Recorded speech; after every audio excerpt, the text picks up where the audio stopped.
여러분의 아침을 함께합니다. 94.5MHz YTN 뉴스 FM 신율의 출발 새아침.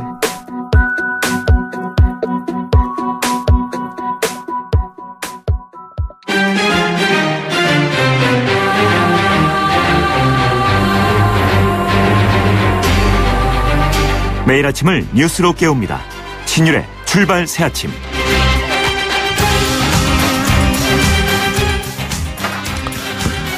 육군 고위장성 가족이 공관에 근무하는 공관병에 대해서 갑질했다는 의혹이 불거지고 있죠. 국방부가 감사에 착수하니까 이 장군은 전역 지원 세례를 냈다고 하는데요.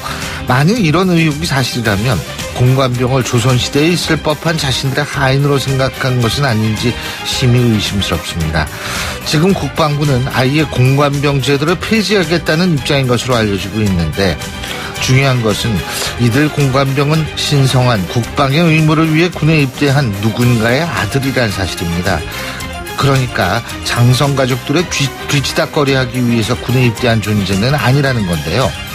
이런 의혹이 사실이라고 할 때 장성 가족들이 지금 대한민국 군대를 어떻게 생각하는지 궁금합니다. 국방부가 공관병의 폐지를 고려하는 것은 조금 시기는 늦었지만 그 방향성은 옳은 일일 겁니다. 빠른 대응을 기대하겠습니다. 신율의 출발 새 아침, 오늘 순서 시작합니다.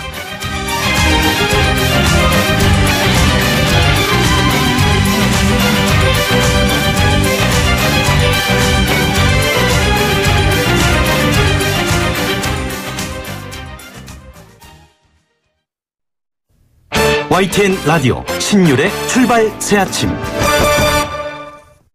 예, 지금까지 들어온 뉴스 백병규 시사평론가와 함께 알아보겠습니다. 어서 오십시오. 안녕하십니까. 예, 이 중국이 말이에요. 북한 핵미사일 문제에 대한 그 중국 책임론, 이걸 정면으로 지금 반발하고 있는데, 그 6.25 때 이겼다 이렇게 주장을 하고 있고, 또 오히려 미국 책임론을 지금 들고 나오는 모양이에요. 그렇습니다. 네? 더 이상 미국의 그 중국 책임론에 끌려다니지 않겠다는 선언이나 마찬가지여서 네. 과연 미국 측이 이제 어떤 입장을 취할지가 좀 주목이 되고 있는데요. 네, 그 환구시보와 그 신화통신 등 그 중국 주요 언론들의 그 논평에 이어서 류제이 유엔 주재 중국 대사가 이에 대한 분명한 입장을 이제 천명하고 나섰습니다. 네. 7월 한 달 동안에 그 유엔 안보리의 그 이제 순회 의장을 맡았었는데요. 네, 류제이 중국 대사 현지 시각으로 31일 임기를 마무리 짓는 기자회견에서 이 상황을 변화시키고 올바른 방향으로 가도록 시작할 우선적인 책임은 중국이 아니라 미국과 북한에게 있다. 이렇게 이제 못을 박았습니다. 네. 특히 그 중국 역할론과 관련해서 이 중국이 할 수 있는 것이 무엇인지와 무관하게 두 주요 당사국에 좌우되는 것이 많기 때문에 중국의 노력, 실질적인 성과를 얻지 못할 것이다. 이렇게 얘기를 했습니다. 미국과 북한이 움직이지 않으면 중국으로서는 사실상 할 게 없다. 이런 이야기인데, 류제이 중국 대사는 이 긴장을 고조시키고 대화를 재개하는 데 실패한 관련국들은 결과적으로 그 안보리 결의에 위반한 것이라고 지적을 했는데요. 유엔 안보리 제재 결의안에 북한에 대한 그 제재 내용과 함께 들어있는 그 대화 노력을 이제 빗대어서 이 대화 노력을 하지 않고 있는 미국에 대해서도 안보리 결의 위반이다. 이런 주장까지 했습니다. 근데 이제 미국의 반응인데 말이에요. 이 미국의 반응도 사실 조금 이게 갈리는 것 같아요. 조금 맞습니다. 전에 YTN 보도 보면은 그 트럼프 미국 대통령은 북한에 용인하니 차라리 전쟁을 하겠다 이런 식으로 얘기를 했다고 지금 보도가 되지만, 렉스 틸러슨 미 국무장관은 어제 북한에 대한 미국의 정책적 방향은 큰 변화가 없다. 이렇게 얘기를 한 모양이더라고요. 그래서 이제 그 렉스 틸러슨 미 국무장관하고 이제 매티스 미 국방부 장관, 이 두 사람의 시그널이 사실은 굉장히 중요하다. 이런 얘기들이 나오고 있는데, 미국 언론 등지에서 거론되고 있는 그 북한의 레진 체인지나 이 북한 붕괴론의 그 제동을 걸고 나선 것 아니냐, 이런 이제 관측도 가능합니다. 이 틸러슨 미국 국무장관 어제 그 국무부 청사에서 가진 브리핑에서 이 북한 핵미사일 문제와 관련해서 사실은 이제 공식적으로는 이제 처음 언급을 했는데, 어느 시점에 북한과 대화를 하고 싶다. 이렇게 이야기를 했습니다. 좀 뜬금없는 이야기 같기도 한데요. 네. 우리는 이 북한 정권 교체와 붕괴, 한반도 통일 가속화를 추구하지 않는다고 말하기도 했고요. 그러면서 우리는 그 38선 이북에 우리의 군대를 보내기 위한 그 구실도 찾지 않고 있다. 이렇게 강조를 했습니다. 이 같은 발언은 아마도 북한도 북한이지만은 그 중국을 겨냥한 발언이 아닐까. 그렇죠. 이런 특히 이제 이 부분이요. 우리의 그렇습니다. 군대를 보내기 위한 곳이요. 요 부분이 그렇죠. 그래서 틸러슨 장관은 우리는 당신의 적이 아니다. 즉 북한의 적이 아니다. 그러나 그 당신은 우리가 그 수용할 수 없는 위협을 가하고 있고 우리는 대응해야만 한다. 이렇게 이야기를 해서요. 이 강력 대응하겠다는 이제 의지를 피력을 했고 핵과 미사일 프로그램 개발을 그 북한이 지속한다면 북한의 미래는 없을 것이다. 이렇게 좀 강도 높게 경고하게 됐습니다. 지금 우리는 383 이북이 우리의 군대를 보내기 위한 구실도 찾지 않고 있다라는 게 중국을 겨냥했다라고 말씀하셨는데 사실 지금 중국과 미국의 빅딜설이 좀 많이 나오고 있지 않습니까? 네. 자, 이런 부분을 우리가 좀 주목을 해야 될 것 같습니다. 근데 이게 도대체 이 위기가 계속 올라와서 걱정이에요. 그렇죠. 자, 국내 얘기인데 문무일 검찰총장이 국회를 찾았네요. 네. 이 검찰총장으로서는 그 처음 있는 일이라고 하죠. 네.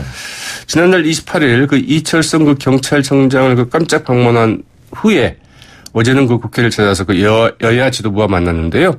이 본인과 검찰에서는 그 국민의 대표기관인 국회에 대한 그 애우 차원의 예방이다. 이렇게 설명을 하고 있지만 그러나 그 고위공직자 비리수사처 즉 공수처 설치나 이 검경수사권 조정 등 이 검찰 개혁을 앞두고 이를 의식한 행보 아니겠느냐. 이런 이제 분석도 나오고 있습니다. 문무일 검찰총장, 그 바른정당의 그 이혜훈 대표, 그리고 더불어민주당의 그 우원식 원내대표, 국민의당의 그 박주선 비대위원장을 이제 각각 만났는데요. 이 정치적인 중립성을 강조를 했고요. 내부 비리가 없도록 하겠다. 사건을 공정히 처리해서 국민이 이 정도면 좀 믿을만하다. 이렇게 생각할 때까지 정진하겠다. 이제 이런 입장을 좀 강조를 했죠. 네. 몸을 낮추고 검찰 스스로 자정과 개혁을 해서 국내 신뢰를 얻겠다. 이런 이야기를 한 셈인데 오늘은 그 정세균 국회의장과 그 정우택 자유한국당 원내대표, 이 주호영 바른정당 원내대표까지 만나고요. 내일은 그 이정미 정의당 대표도 예방할 예정이라고 합니다. 그러나 네, 홍준표 자유한국당 대표는 패스하기로 했다고 그러네요. 예. 네, 왜냐하면 본인이 그 특별수사팀장으로 그 이제 기소와 수사를 주도했던 성완종 리스트 사건의 당사자이기 때문에 좀 서로 만나기가 좀 그렇다. 이런 모양이죠. 그렇군요. 자, 국민의당 얘기 좀 해봐야 될 것 같아요. 안철수 전 대표의 당대표 출마 가능성. 지금 이게 이제 초미의 관심사인 것 같더라고요. 네. 다시 돌아오는 대선 후보들인가요? 네. 홍준표 전 대표에 이어서 그렇죠. 안철수 전 대표도. 오늘 아침에 우리 말씀이 좀 되십니다. 그렇습니까? 예. 네. 원래 좀 잘하는데요. 좀 참고 있었습니다. 예. 네. 안철수 전 대표. 네. 박주선 그 비상대책위원장과 어제 그 오찬을 같이 했다고 하죠. 점심을 같이 하면서 이번 전당대회 그 출마할지 여부를 상의를 했다고 합니다. 네. 박주선 비대위원장. 이 안 전 대표가 그 주변에서 그 출마를 권유하는 사람도 있고 만류하는 사람도 있는데 어떻게 했으면 좋겠느냐 이렇게 하길래 출마 때와 불출마 때 전개될 상황에 대해서 조언을 했다. 또 이렇게 얘기를 했다고 그러네요. 그러자 그 안철수 전 대표는 금명간 출마 여부를 결정하겠다 이렇게 얘기를 했는데 네, 박주선 또 비대위원장의 그 해석이 좀 기가 막힙니다. 출마하고 싶지 않으면 굳이 나를 만날 이유가 없지 않았겠느냐.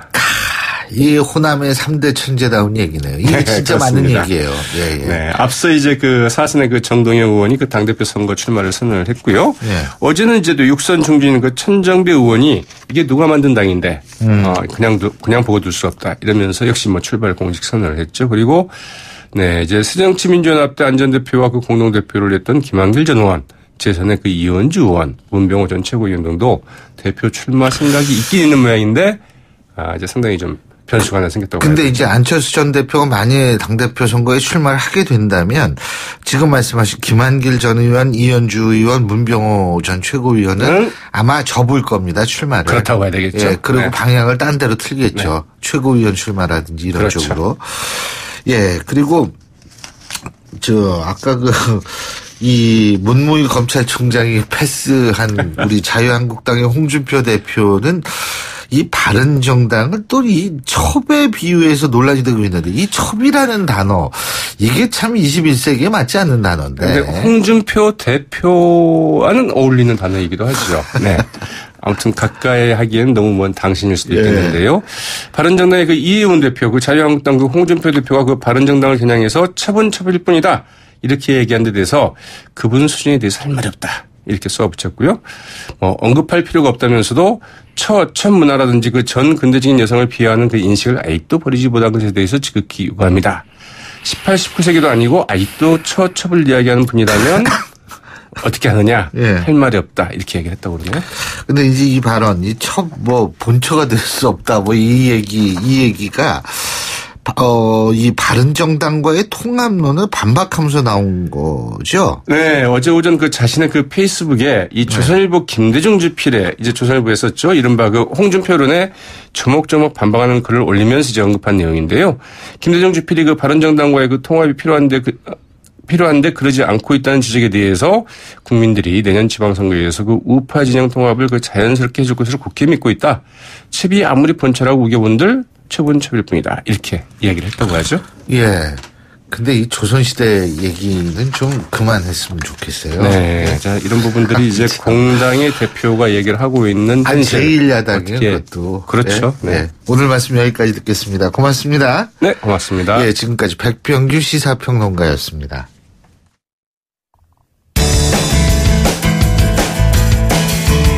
여러분은 지금 FM 94.5MHz로 방송되고 있는 신율의 출발 새 아침을 듣고 계십니다. 의견 주실 분은 짧은 문자 50원, 긴 문자 100원의 이용료가 드는 휴대전화 문자 메시지 우물정 0945번으로 의견 남기실 수 있습니다.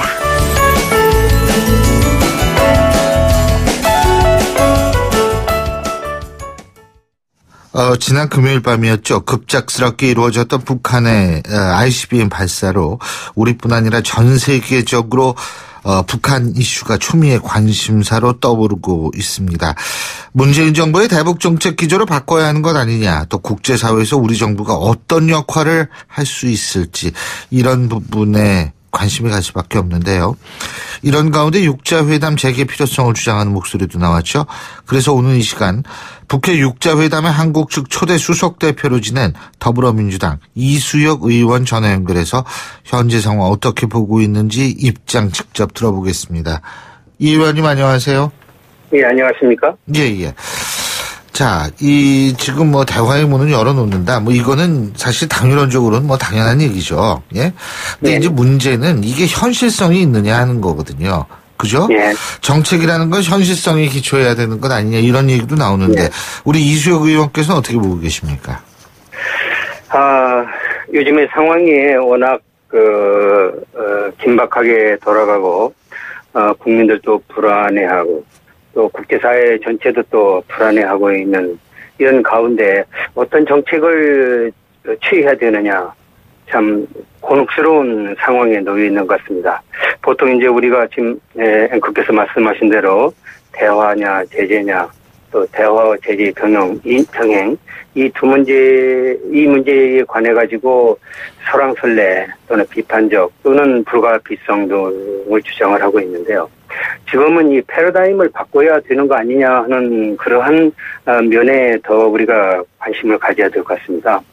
북한의 ICBM 두 번째 실험을 통해 가지고 이대로 가가지고는 우선 미국의 입장에서는 북한이 ICBM을 보유하는 게 확실시 되어 간다.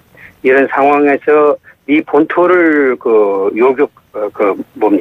공격할 수 있는 ICBM으로 공격할 수 있는 나라는 지금 세계에 뻔합니다. 러시아와 중국, 인도, 이스라엘, 프랑스는 SLBM을 가지고 있다고 하니까, 대여섯 개 ICBM을 가지고 있는 나라가 대여섯 개 국가인데, 여기에 이제 북한이 하게 되면은 사실 인도나 이스라엘이 미국을 공격할 가능성은 있지 상상할 수 없죠. 근데 북한은 지금 그런 미국 본토를 공격할 수 있다 하는 것은 미국으로서는 이제 러시아와 중국을 빼고는 초유의 일이 발생한 겁니다. 굉장히 위협적이고 불안한 북한이 ICBM을 가지고 있다 할 때 미국인들이 가지고 있는 그 불안은 우리가 좀 관심을 가져야 될 것 같습니다. 이 의원님, 그러니까 우리가 지금 대화를 얘기하고 있는 것에 대해서 어떻게 생각하십니까? 그렇기 때문에 미국이 가지는 민감성 고려해 볼 때 대화 가지고 여태까지 추진을 해왔고, 또 다른 한편은 강화 외교를 또 해보기도 했는데 그 두 개가 지금 다 맞질 않는 이런 상황에서 어떤 방법을 택하느냐 하는 게 이제 이 정부의 문재인 대통령 정부의 지금 고민 아니겠습니까? 근데 여태까지는 패러다임을 이제 대화 쪽으로 많이 두었는데 이 신정부 들어와가지고 상황이 또 이렇게 되니까 강화대교 쪽에 다시 무게를 실어야 되는 이런 상황이 된 거 아닌가 하는 그런 생각을 하고 있습니다. 근데요, 지금 이제 언론들이 언론과 전문가들이 제일 걱정하는 부분이 이 코리아 패싱 아닙니까? 이른바 코리아 패싱이라는 게 이제 지금 뭐 미국하고 트럼프 대통령과 아베 총리는 50분간 통화를 했고요. 지금 중국과 미국 간의 사이는 기싸움이 지금 이루어지고 있는데 여기에 지금 우리는 없다는 겁니다. 그러니까 코리아 패싱, 우리가 계속 소외되는 거 아니냐 이런 얘기인데 이런 부분은 어떻게 보십니까?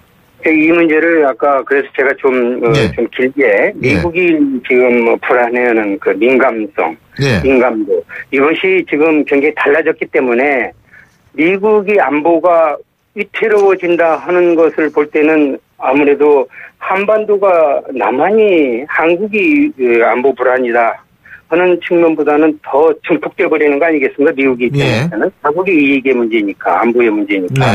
그래서 미국이 더 전면에 나서서 한반도만의 문제가 아니라 미국의 본토 문제다 할 때는 미국으로서는 북한하고 어떤 방법으로든지 해결하려는 노력을 하지 않겠습니까? 이런 상황에서는 한국이 소외될 수밖에 없는 상황이 전개되고 있다고 봐야 되겠죠.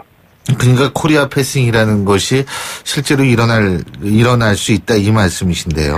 그렇습니다. 이게 한국의 안보뿐만 아니라 미국의 안보에 중대한 지금 기로에 서 있다 하는 점 때문에 맞습니다. 미국으로서는 한국이 보이는 것보다 미국 안보가 더 크게 보인다. 이런 측면에서 한국에 대한 소외감을 한국이 소외됐다는 감을 우리가 느낄 수밖에 없는 거죠. 근데 이제 이 문재인 정부의 가장 핵심적인 것은 사실 운전대에 앉는다는 거 아니겠습니까? 근데 일부 전문가들은 사실 이런 표현을 하더라고요. 운전대에는 앉았는데 지금 운전석에는 앉았는데 운전대를 이게 잡는 게 거기에서 딱 스톱이 됐다 이 얘기를 하거든요. 지금 이 상황에서 그렇다면은 문재인 정부의 대북 정책, 특히 뭐 한반도 문제의 당사자로서 이 북핵 문제, 북한 미사일 문제, ICBM 문제를 주도적으로 해결하겠다라는 이 역할은 변할 수밖에 없는 거 아니겠어요? 바로 이제 이 운전석에 앉는다는 게 단지 그 수사적인 표현 아니었느냐, 현실성이 없는 거다. 이제 그런 주장들을 많이 하고 있죠. 근데 다시 반복하면은 북한의 핵 개발이나 미사일 개발이 남한이 주 타겟이다 하고 할 때는 우리가 운전석에 앉을 수가 있죠. 근데 제가 이 의원님 말씀 중에 죄송합니다. 한 가지 질문하겠습니다. 이 북핵 문제, 핵 문제를 놓고 있을 때 북한이 언제 단 한 번이라도 우리를 상대하려고 한 적이 있었나요? 그렇게 말한 적은 있죠. 근데 때로는 또 그런 표현을 했죠. 한국을 불바다 만들겠다고도 하고, 그런 표현을 하지 않은 건 아니죠. 하지만 지금은 ICBM을 만들고 있는 것은 그 타깃이 미국이다. 타깃 선언하고 있는 겁니다. 그렇기 때문에 우리가 미국을 타깃으로 하고 있는 것을 우리가 운전석에 앉아서 해결할 수 있다. 그것은 좀 수사학적으로는 좋고 또 한반도 문제니까 우리가 주도해야 된다는 것은 당연한 그런 주장이겠지만은 지금 이 발전되어 가고 있는 상황은 전개되고 있는 상황은 미국에게 더 다급한 문제로 다가오고 있다 하는 점 때문에 미국이 더 주도를 하고 방어한다 하는 겁니다. 제가 이수혁 의원님께 또 하나 질문 드릴게요. 만약 그렇다면은 ICBM 만든다는 거 사실 그 베를린 선언이 나오고 이렇기 전에 이미 ICBM에 대해서는 다 알고 있었지 않습니까? 그렇습니다. 알고 있는 상태에서 ICBM 만들어 가지고 미국을 대상으로 한다라고 얘기를 했을 때 그렇다면 주도적 해결을 얘기한 의도는 뭘까요? 이미 알고 있는 상태에서. 그 당시만 하더라도 그런 ICBM을 개발해가고 있는 과정이라고 봤는데요. 지금은 이제 두 번째 ICBM 그 실험 결과를 보고는 이것은 이제 길게 봐도 1, 2년 안에 성공하게 될 것이다. 보유를 확실하게 하게 될 것이라는 판단들을 지금 하고 있지 않습니까? 이런 상황이 굉장히 달라졌죠. ICBM은 연속 한 달 사이에 2차례를 실험함으로써 위기의식을 더 증폭시킨 거고 우리의 그 판단의 그 기준점을 바꿔놨다 하는 상황의 변화를 저는 얘기하는 겁니다. 그렇다면 국정 100대 과제 발표할 때 2020년까지 북핵 문제를 해결하겠다라고 나온 거 아시죠? 우리 이수혁 의원님께서도. 예. 그 부분은 어떻게 생각하세요? 저도 2020년은 불과 이제 3년밖에 남지 않았는데 그걸 어떤 타겟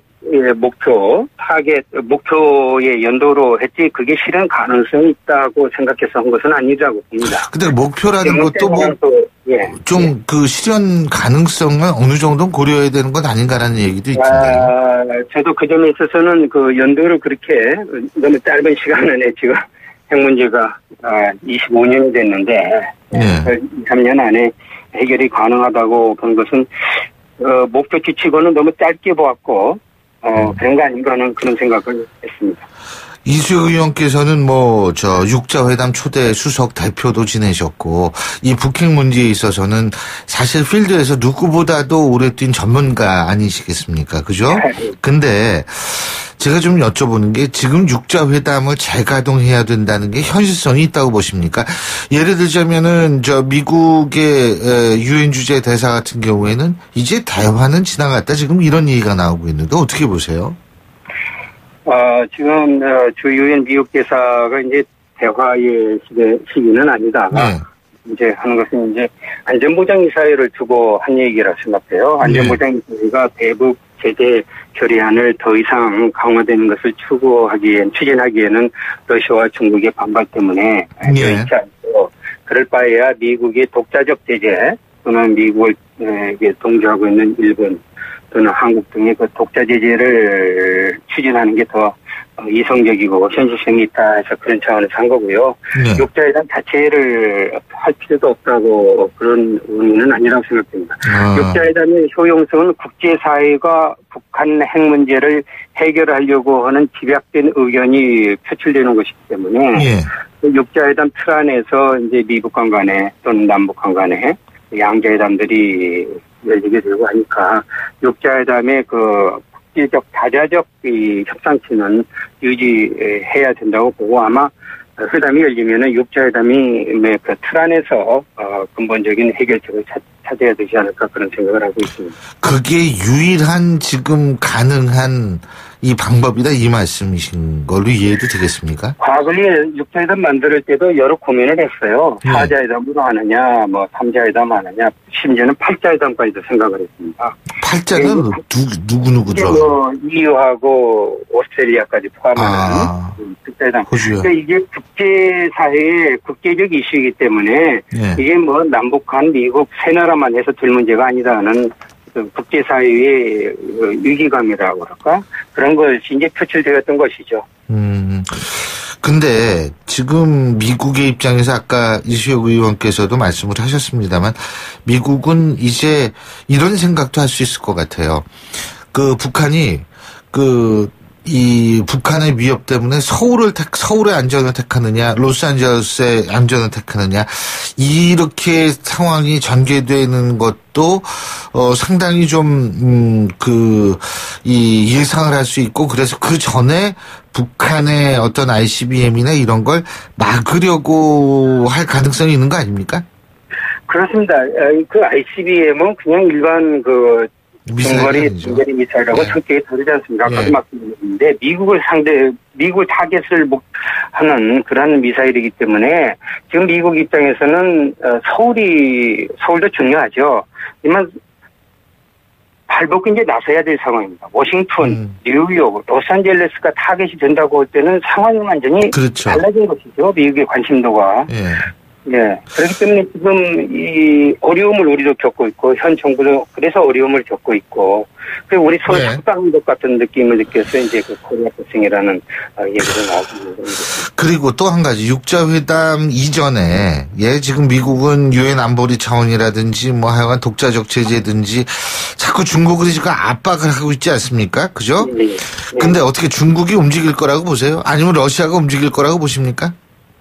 이제는 아마 러시아와 중국도 이게 ICBM이 결국은 인터컨티넨탈 대륙간이니까 결국 미국을 그 타깃으로 한다고 하는 것을 러시아와 중국이 이제 이해해주는 국면으로 전환되지 않을까 하는 생각이 듭니다. 그러니까 현재까지 미국이 얘기하는 그 강화 외교에 대한 어떤 그 이해의 폭이 커져서 강대국들 아닙니까? 중국과 러시아는. 네. 또 다른 초강대국의 그 입장을 이해해주는 방향으로 중국과 러시아가 노력을 해야 될 것이고 아마 그런 방향으로 가지 않을까. 일종의 강대국 간의 상식적인 어떤 그 산들이 있지 않겠습니까? 네. 강대국 간들의 그 어떤 그 클럽에 네. 그 가지고 그 클럽에 속해 있는 나라들이 가지는 그 어떤 그 뭐라 그럴까요? 예. 공동체 의식 그런 게 발휘되지 않을까 하는 생각이 듭니다. 알겠습니다. 지금 현재 국회의원들 분 중에서 제일 많은 전직이 법률가들이거든요. 그렇기 때문에 제가 볼 때는 이수혁 의원님 같이 지금 이 북한 문제가 가장 중요하게 대두되는 그런 상황에서는 전문가로서 제일 중요한 역할을 좀 해주셔야 될 것 같다는 생각이 듭니다. 네, 예. 오늘 말씀 잘 들었습니다. 고맙습니다. 네, 감사합니다. 지금까지 더불어민주당 이수혁 의원이었고요. 신율의 출발 새 아침 1부 순서 여기서 줄입니다. 잠시 뒤 2부에서 뵙겠습니다. 소통의 아침을 여는 공정한 목소리. 신율의 출발 새 아침. 신율의 출발 새 아침 2부 순서 먼저 광고 듣고 오겠습니다. 예, 수요일 아침입니다. 7시 43분 55초 지나고 있는데요. 교통 상황 알아보겠습니다. 나성수 캐스터. 네, 중부 내륙고속도로 창원 쪽으로 사고 있습니다. 공금터널 부근인데요. 155km 지점 2차로에서 화물차가 옆으로 넘어진 사고입니다. 현재는 차량은 세워졌고요. 지금은 구급차와 견인차가 와서 사고 처리하는 작업 진행이 되고 있습니다. 이 때문에 정체되고 있는 거고요. 서울 양양간 고속도로 휴가 떠난 차량들 남양주 요금소에서 서정까지 9km 구간에서 정체입니다. 경부고속도로 서울 쪽으로도 경기권 정체 시작됐는데요. 수원에서 신갈분기점, 또 도심에서는 달랜에서 양재 구간으로 밀리고 있습니다. 청담대교 남단에서 북단 방향으로 2차로에 승용차가 고장으로 서 있었는데 방금 전에 치워졌고요. 이 구간 통과하는데 약 5분 정도 소요됩니다. 신율의 출발 새 아침 교통정보였습니다. YTN 라디오 신율의 출발 새 아침. 앞서 일부에서도 얘기를 나눴습니다만 북한의 도발 이후에 정치권도 이 북핵과 ICBM 관련된 문제들이 온통 주 이슈로 떠오르고 있죠. 어제 자유한국당에서는 소규모 환경영향평가 결과 이 사드 레이더에서 이 전자파가 검출되지 않았음에도 괴담 퍼뜨리듯이 문제를 제기했다면서 여당의 사과를 주장하고 나섰는데요. 바로 그분 중에 한 분이시죠. 국회 국방위 자유한국당 김학용 의원 전화 연결해서 입장 들어보겠습니다. 김 의원님 안녕하세요. 교수님 오랜만입니다. 예. 김 의원님께서 어제 송영모 국방장관을 상대로 이렇게 질문하셨죠. 사드 레이더에서 전자파가 나오지 않았던 것이 맞느냐. 그랬을 때 송영모 장관이 맞다라고 얘기를 한 거죠. 네, 사실이니까요. 네. 예. 그러면 이게 소규모 환경 영향 평가 결과에서 나온 건가요? 네, 그렇습니다. 예. 신기하게도 네. 전자파가 아예 검측이 안 될 정도로다가 안 나왔다. 그렇게 알고 있습니다. 네. 예전에 괌에 가서 한번 사드 전자파 우리나라 이 전문가들 그때는 휴대전화 정도 나온다고 그렇게. 그때 그랬죠. 근데 네, 우리나라는 왜 안 나와? 그게 어떻게 그렇게 된 거죠? 글쎄 이제 저도 조금 의아하긴 했는데 예. 전문가들 말에 따르면은 레이저 빔으로다가 한 4,000km를 직각으로다가 올라가거든요. 예. 그래서 이제 그러면서 올라가면서 오히려 주변에 아주 미세한 전자파까지 흡수해서 올라가는 게 아니냐. 이런 얘기를 들었습니다. 네. 주변의 전자파까지 흡수해서 올라가는 거 아니냐. 그렇군요. 네, 가장 중요한 것은 예. 국민들이 사드와 관련해서 지금 우려하는 것이 전자파인데 예. 결국은 인체에 전혀 유해하지 않다는 것이 예. 네, 이제 증명됐다는 게 가장 중요하죠. 네. 근데 이거를 지금 대통령에게 보고하지 않았다는 거죠? 네, 그렇게 그날 답변을 했습니다. 그죠. 근데 왜 보고를 하지 않았다는 거죠? 그렇다면? 제가 봤을 때는 뭐 보고를 하고서도 예. 대통령 입장을 생각해서 안 한다고 할 수도 있고 아니면은 막 북한의 우호적인 그런 대통령 입장을 감안해서 그 섣불리 보고하기가 어려웠던지 뭐 그 둘 중에 하나라고 생각이 됩니다. 그래서 이게 근데 이제 사실 지금 그렇다면 성주 주민들이 제일 좀 걱정하는 부분이 이 전자파 부분 맞죠? 그러면 네. 예. 작년 7월에 예. 그 박근혜 대통령 당시에 그 사드 배치 발표하고 나서 인체에 치명적이다 뭐 이런 괴담이 돌았지 않습니까? 예. 자, 그렇게 이게 전자파가 어쨌든 나오지 않았다면. 네네. 지금 이제 문재인 대통령도 이제 사드 발사들의 즉각 배치하라 이렇게 지시하지 않았습니까? 그죠? 네, 이제 임시 배치해라 그랬겠죠. 예, 임시 배치인데, 임시 배치라도 그러면은 이제 좀 배치가 돼야 되는 것 아니냐, 이렇게 생각하는 분들도 계실 것 같은데, 현재 배치가 되고 있는 상태입니까? 지금 미국 측과 협의를 하고 있기 때문에, 예. 뭐 배치되는 것 자체는 시간 문제지만은, 다만 제가 한 가지 지적하고 싶은 것은, 이제까지 그 사드 배치에 있어서, 예. 절차적 정당성을 꼭 지켜야 된다 해가지고 사실은 배치를 안 하고 있었지 않습니까? 4기를. 예. 2기는 배치가 돼 있고. 예. 근데 가장 중요한 게 지금 전자파 때문에 그런 건데 전자파가 전혀 관계가 없는 것으로 이미 밝혀졌고. 예. 그리고 이것은 사계절 영향평가를 해도 대등소이합니다, 사실은. 예. 왜냐면 이제 사계절 영향평가는 사계절을 거치면서 생태조사 관련해서 하는 건데, 예.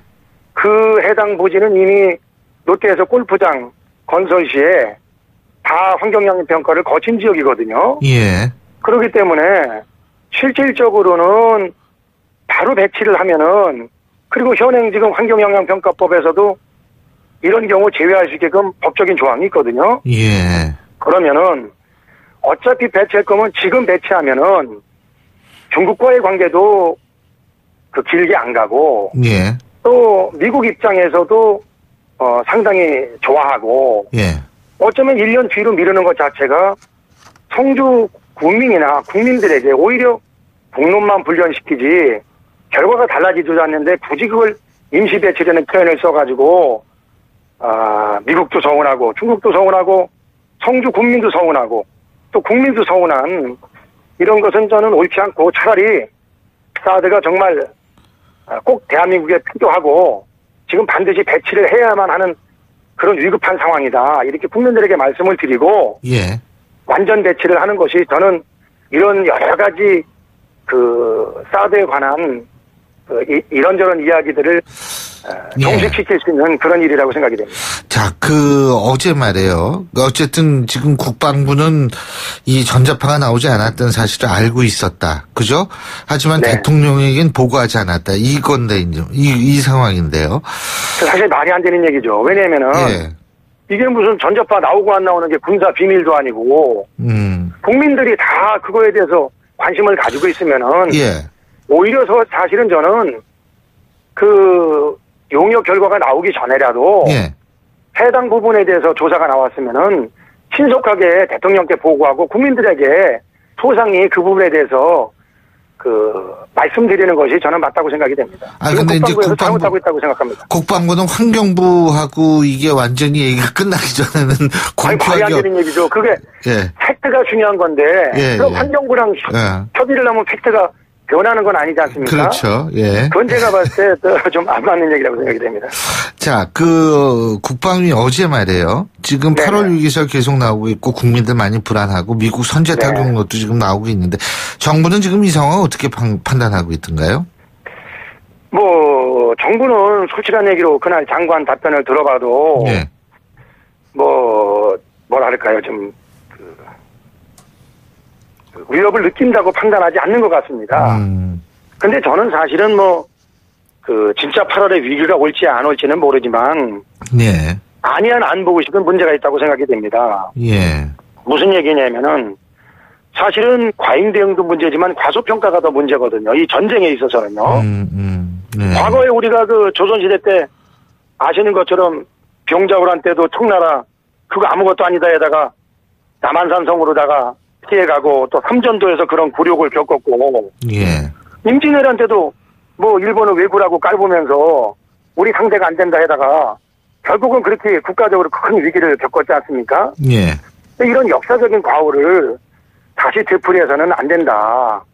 지금 보면은 저 하와이 같은 경우는 7,300km 떨어져 있는데도 불구하고 예. 11월부터 북한 ICBM 공격에 대비해서 대피훈련을 한다고 하고 있고, 제가 지난번에 일본을 갔었는데 일본 도하 방송에서 그 북한 미사일 발사한 거에 대해서 예. 엄청나게 위기의식을 가지고 대대적으로 보도를 하고 있더라고요. 근데 정작 당사자인 우리나라가 이렇게 한가하게 생각하는 거는 전 그건 맞지 않다고 생각이 되고요. 예.